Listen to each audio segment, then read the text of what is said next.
పరిచయము లేని వాడితో మాట్లాడినా, వాడితో ఏ రకమైన కార్యకలాపాలు నిర్వహించినా మనం ఇరుక్కుపోయే పరిస్థితి.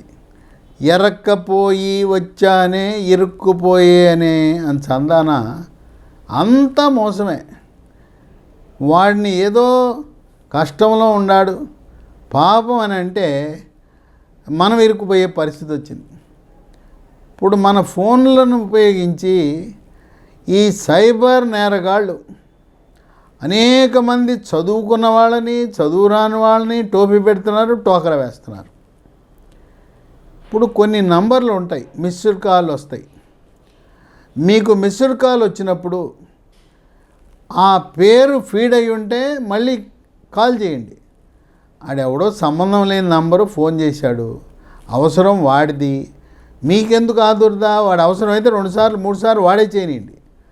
మిస్డ్ కాల్కి పరిచయము లేని నంబర్లు, భారతదేశానికి సంబంధించినవి కాకుండా ఇతర దేశాల నుంచి వస్తున్న ఫోన్లు మిస్డ్ కాల్కు మీరు సమాధానం ఇవ్వద్దు. తర్వాత మనకు 10 నంబర్లు ఉండాలి.